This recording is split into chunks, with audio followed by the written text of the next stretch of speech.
Hello students, आज हम एक और टॉपिक करने जा रहे हैं और वो जो टॉपिक है वो बीए फाइनल ईयर में 5th सेमेस्टर का है। और आज का हमारा जो टॉपिक है वो है आर्थिक विकास को प्रभावित करने वाले तत्व। तो इन तत्वों के बारे में आज हम डिटेल में पढ़ेंगे। सबसे पहले हम इसका थोड़ा सा इंट्रोडक्शन देखते हैं। आज सभी देशों के लिए आर्थिक विकास एक महत्वपूर्ण मुद्दा है। आर्थिक विकास एक जटिल प्रक्रिया है और इसको प्रभावित करने वाले अनेक तत्व होते हैं, और ये वे तत्व होते हैं जिनके बिना किसी भी देश के लिए विकास का लक्ष्य पूरा करना संभव नहीं होता। तो ये जो तत्व है, इन तत्वों के बारे में है जो है हम डिटेल में पढ़ेंगे। इसकी सबसे पहले आप परिभाषा देखेंगे। आर डी गिल के अनुसार आर्थिक विकास के निर्धारक तत्व अर्थव्यवस्था की उत्पादन क्षमता, संगठन तथा स्वभाव पर निर्भर करते हैं।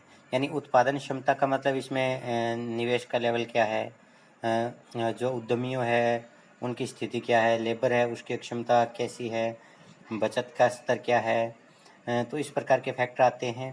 दूसरे में संगठन है, इसमें कौन कौन सी संस्थाएं हैं, जिसमें जो सामाजिक संस्थाएं हैं, राजनीतिक संस्थाएं हैं या आर्थिक संस्थाएं वो आ जाती है। और स्वभाव जो है, इसका मतलब कि इकोनॉमी जो किस प्रकार की है, क्या वो कैपिटलिस्टिक इकोनॉमी है या सोशलिस्ट इकोनॉमी है या मिक्स्ड इकोनॉमी है। तो ये जो परिभाषा है ये बताती है कि भी आर्थिक विकास को प्रभावित करने वाले जो तत्व हैं उनकी जो रेंज है बहुत ही वाइड होती है, यानी बहुत सारे फैक्टर्स होते हैं जो इकोनॉमिक डेवलपमेंट को प्रभावित करते हैं। तो इन तत्वों को हम जो है दो भागों के अंदर बांट सकते हैं। एक तो अनार्थिक तत्व। अनार्थिक तत्व में पहला है विकास की इच्छा या लालसा, दूसरा तत्व है शिक्षा, और तीसरा है राजनीतिक वातावरण, चौथा है सामाजिक तत्व, इसके बाद है धार्मिक तत्व, आशावादिता और आकांक्षा, भ्रष्टाचार की समाप्ति, कानून और व्यवस्था, लाल फीताशाही की समाप्ति, अंधविश्वास और भाग्यवादिता की समाप्ति। और दूसरे हमारे हैं आर्थिक तत्व है। इन आर्थिक तत्वों को हम जो है आगे वाले वीडियो के अंदर डिस्कस करेंगे।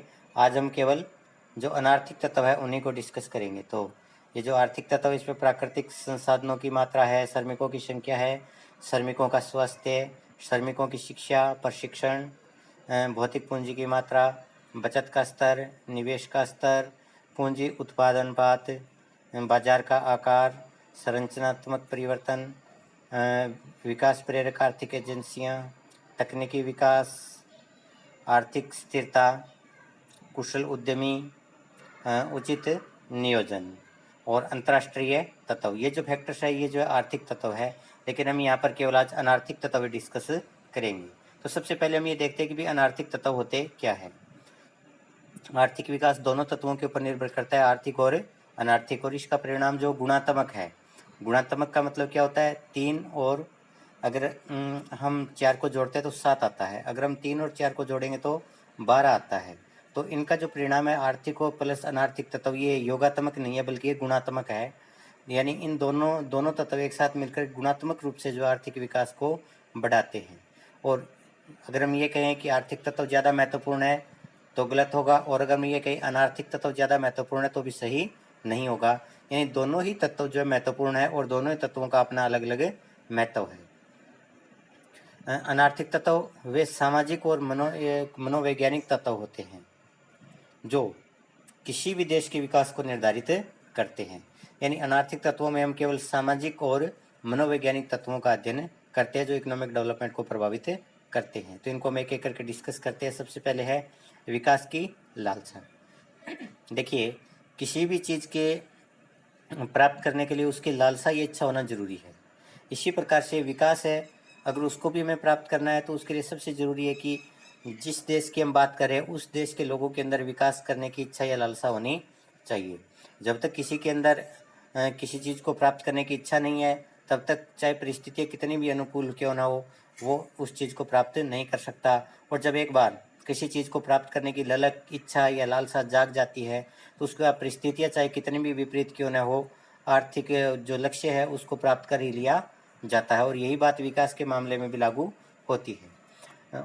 कोई भी देश मान लीजिए, उसके पास में विकास करने की परिस्थितियाँ चाहे कितनी भी अनुकूल क्यों ना हो, जैसे प्राकृतिक संसाधन है वो प्रचुर मात्रा में है, अगर हम नेचुरल क्लाइमेट की बात करें तो वो भी जो है फेवरेबल होता है, लेकिन इतना सब होने के बावजूद भी अगर लोगों के अंदर विकास करने की इच्छा नहीं है तो उस देश का विकास नहीं हो सकता। और अगर इसके विपरीत अगर देश के लोगों में इच्छा है तो रेगिस्तान में भी वो हरियाली खिला सकते हैं।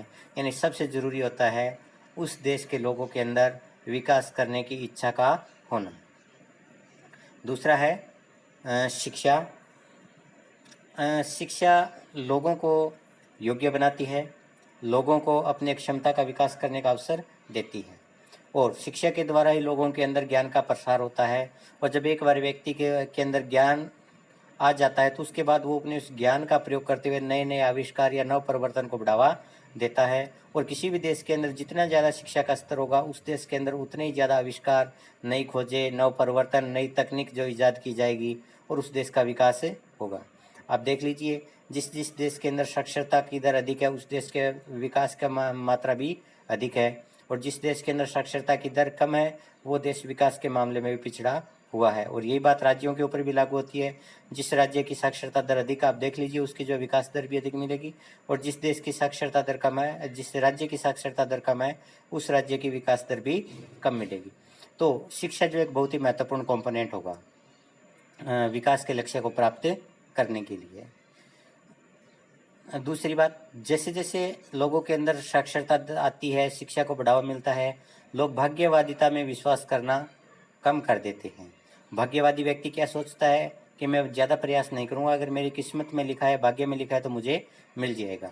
दूसरा, शिक्षा जो लोगों में अंधविश्वास की भावना को दूर करती है, इससे भी जो है विकास का मार्ग प्रशस्त होता है। और शिक्षा जो है वो लोगों को एक बार विचार करने का अवसर देती है कि वे भी जो विकास कर सकते हैं। वे दूसरे देशों के विकास की हिस्ट्री पढ़ते हैं, इससे उनको लगता है कि भी उनके देश का विकास भी संभव है। और इस प्रकार जब एक बार वो सोचने लगते हैं कि भी ये संभव है तो उसके बाद वो संभव हो भी जाता है। नेक्स्ट हमारा पॉइंट है राजनीतिक वातावरण। आज के समय में राजनीति और आर्थिक नीति जो दोनों अलग नहीं है, यानी राजनीति और आर्थिक नीति आपस में एक दूसरे से जुड़ी हुई है। जिस देश के अंदर राजनीतिक स्थिरता नहीं है, बार बार सरकारें बदलती है, तो उसके कारण जो निवेशक होते हैं, जो उद्योगपति होते हैं, उनमें अनिश्चितता आ जाती है, क्योंकि प्रत्येक देश की सरकार की जो आर्थिक नीति है वो अलग अलग होती है। इसलिए जब बार बार सरकारें बदलती है तो निवेशकों के अंदर जो शंका या भय का वातावरण हो जाता है कि अगली सरकार आने के बाद पता नहीं क्या नीति अपनाएगी जिससे उनको नुकसान भी हो सकता है। इसलिए वो अस्थिर राजनीतिक वातावरण के अंदर निवेश कम करते हैं। तो इस प्रकार जिस देश के अंदर राजनीतिक स्थिरता है, सरकार लंबे समय तक चलती है, वहाँ पर जो विकास की दीर्घकालीन योजनाएं बनाई जा सकती है और विकास के लक्ष्य को आसानी से प्राप्त किया जा सकता है। इसी प्रकार से अगर एक देश के अंदर जो राजनीतिक अस्थिरता है उससे वहाँ गृह युद्ध की स्थिति बनी हुई है तो उस अवस्था के अंदर भी आर्थिक विकास है वो प्रभावित होता है। तो इस प्रकार हम कह सकते हैं कि राजनीतिक वातावरण जो है आर्थिक विकास को निर्धारित करने वाला एक बहुत ही महत्वपूर्ण तत्व है। नेक्स्ट है सामाजिक तत्व। सामाजिक तत्व भी विकास को प्रभावित करते हैं। इसमें अगर लोगों समाज के लोग जो प्राचीन विचारधारा के हैं तो वे नव परिवर्तन या नवाचार या नई तकनीक को नहीं अपनाते हैं, और जब तक किसी भी देश के अंदर नवाचार को नहीं अपनाया जाएगा तब तक उस देश का विकास नहीं हो सकता। और जो लोग अब भी पुराने रीति रिवाजों में बंधे हुए होते हैं वे ना तो अपने घर से बाहर जा कर के काम करना पसंद करते हैं, ना काम करने के किसी नए तरीकों को अपनाना पसंद करते हैं, बल्कि वे अपने उसी पुश्तैनी धंधे को अपनाए रखना चाहते हैं। वे दूसरे देशों में जा कर के भी जो है अपने विकास के या अपने जीवन स्तर को ऊंचे उठाने के जो है नए नए जो क्षेत्र है उनको एक्सप्लोर करने की कोशिश नहीं करते। तो इस प्रकार सामाजिक तत्व जो होता है वो बहुत कुछ आर्थिक विकास को प्रभावित करता है। नेक्स्ट है धार्मिक तत्व। धार्मिक तत्व भी आर्थिक विकास का एक निर्धारक तत्व है। कुछ लोग धर्म की मान्यता के कारण अपने देश या घर से बाहर जाकर काम करना पसंद नहीं करते। बहुत सारे धर्मों के अंदर ये मान्यता है कि भी हम जो है अपने देश से या अपने घर से बाहर जाकर के काम नहीं करेंगे। इसी प्रकार से कुछ जो धर्म होते हैं वो आज भी विज्ञान और गणित की शिक्षा को ठीक नहीं मानते और वे कहते हैं कि केवल धर्म है वही महत्वपूर्ण है, केवल मोक्ष की प्राप्ति है वही हमारे लिए सबसे ज़रूरी चीज़ है। इसलिए जो उस धर्म के लोग होते हैं उनमें जो योग्यता होती है, जो क्षमता होती है, वो ठीक प्रकार से विकसित नहीं हो पाती, और उनकी जो योग्यता और क्षमता है उसका देश हित में या आर्थिक विकास में प्रयोग नहीं किया जाता, और उसका प्रयोग न करने के कारण वो जो अमूल्य मानवीय पूंजी होती है व्यर्थ चली जाती है। और जब एक जो मानवीय पूंजी बेकार जाती है तो उसके कारण वो जो है अपने साथ विकास के अवसर भी लेकर के चली जाती है। तो इस प्रकार धार्मिक तत्व जो होते हैं वो भी बहुत हद तक आर्थिक विकास को प्रभावित करते हैं। नेक्स्ट है आशावादिता और आकांक्षा। इसमें दो चीज़ें हैं। आशावादिता का मतलब होता है कि एक व्यक्ति भविष्य को लेकर के बड़ा ही अच्छा सोच रहा है और ये मानता है कि आने वाला समय उसके लिए अच्छा होगा, आने वाले समय में उसके लिए जो है इच्छा के अनुरूप जो है वो परिणाम आएंगे। और जब एक उद्योगपति की दृष्टि से हम देखते हैं तो जब एक उद्योगपति आशावादी होता है तो वो ये सोचता है कि आने वाले समय में निवेश लाभ बढ़ेंगे, और उस अधिक लाभ को प्राप्त करने के लिए अधिक निवेश करेगा, और जब अधिक निवेश करेगा उसके देश के अंदर जो उत्पादन क्षमता बढ़ेगी, रोजगार बढ़ेगा और आय बढ़ेगी, और इस प्रकार उस देश का विकास होता चला जाएगा। इस प्रकार आशावादिता भी विकास को प्रभावित करती है। दूसरा है आकांक्षा। आकांक्षा का मतलब होता है हम क्या कुछ प्राप्त करना चाहते हैं। जिस देश के लोगों की आकांक्षा का स्तर ऊंचा होता है वो लोग अपने आकांक्षाओं को पूरा करने के लिए अधिक मेहनत करते हैं, और जब वो अधिक मेहनत करते हैं तो इससे वहाँ के देश के अंदर उत्पादन बढ़ता है, और जब उत्पादन बढ़ेगा तो उन लोगों की आय भी बढ़ेगी, और जब आय बढ़ेगी तो बचत होगी, और बचत को वो जो दोबारा से निवेश करेंगे, तो इस प्रकार एक देश का विकास होने लगता है। इसलिए एक देश के अंदर जो है लोगों को अपनी आकांक्षा का स्तर ऊंचा रखना चाहिए और लगातार अपनी आय बढ़ाने के प्रयास करते रहना चाहिए, और जब लोग ऐसा करेंगे तो निश्चित रूप से देश का विकास होगा। नेक्स्ट फैक्टर है भ्रष्टाचार की समाप्ति। भ्रष्टाचार एक दिमक के समान होता है जो एक देश के आर्थिक विकास की नींव को खोखला कर देता है, और जिस देश के अंदर भ्रष्टाचार जितना ज़्यादा होता है उस देश का विकास उतना ही अवरुद्ध होता है। यानी भ्रष्टाचार जो है वो आर्थिक विकास के मार्ग में एक बाधा है। अब ये किस प्रकार से बाधा है वो आप देखिए। जब एक व्यक्ति फैक्ट्री लगाना चाहता है तो उसको लाइसेंस की ज़रूरत होती है, लेकिन जब लाइसेंस लेने के लिए जाता है तो वहाँ उसे रिश्वत मांगी जाती है, जानबूझ करके उसके काम को लटकाया जाता है, और ऐसे में व्यक्ति मजबूर होकर के उनको जो है रिश्वत देता है, और जब वो रिश्वत देता है तो उसकी आय का एक हिस्सा उत्पादन शुरू होने से पहले उसकी जेब से चला जाता है, और इसलिए शुरू में जो उसका लाभ कम होने लगता है। इसी प्रकार से अनेक स्तर के ऊपर, चाहे वो प्रोडक्शन की बात हो चाहे उसके बाद बिक्री की बात हो, उस हर एक लेवल के ऊपर जब भ्रष्टाचार व्याप्त होता है तो उसके कारण निवेशकों को या उद्योगपतियों को बड़ी भारी हानि उठानी पड़ती है, और इससे एक देश के अंदर जो आर्थिक विकास बुरी तरह से प्रभावित होता है। और जिस देश ने भ्रष्टाचार से मुक्ति पा ली है या भ्रष्टाचार का स्तर बहुत ही कम कर दिया है, निश्चित रूप से वो देश जो है विकास के मार्ग पर आगे बढ़ते चले गए हैं। नेक्स्ट फैक्टर है कानून और व्यवस्था। जिस देश के अंदर कानून और व्यवस्था की स्थिति अच्छी होती है वहाँ जो निवेशक होते हैं उन निवेशकों को चिंता नहीं होती है कि उनकी संपत्ति को कोई नुकसान पहुँचा देगा। उन्हें अपनी संपत्ति को लेकर के एक विश्वास होता है कि उनकी संपत्ति वो सुरक्षित है, और जब एक बार एक व्यक्ति के अंदर धन संपत्ति जायदाद को लेकर के सुरक्षा की भावना आती है तो फिर वो और अधिक धन संपत्ति प्राप्त करने के लिए प्रयास करता है, और इसी प्रयास के अंदर वो अधिक निवेश करेंगे, और जब निवेश करेंगे तो एक देश का विकास होगा।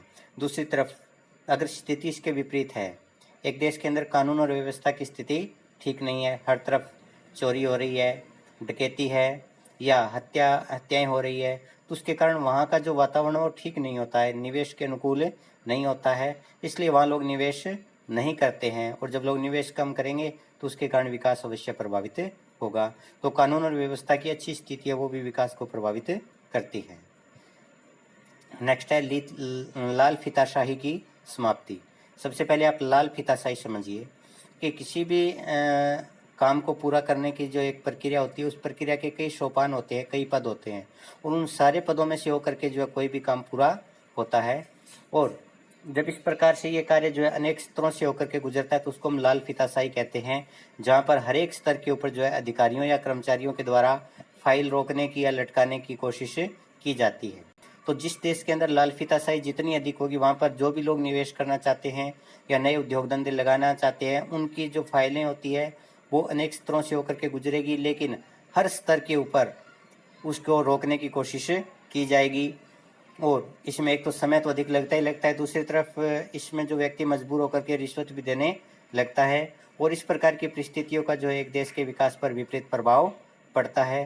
तो अगर एक देश को विकास करना है तो उसे लाल फीताशाही समाप्त करनी होगी, यानी काम की जो प्रक्रिया उसको पूरा करने के लिए जो मीडिएटर्स है उसको कम से कम करना पड़ेगा और सिंगल विंडो सिस्टम अपनाना पड़ेगा, जिससे एक ही विंडो से जो है सारे प्रकार की जो प्रक्रियाएं हैं वो पूरी हो सके।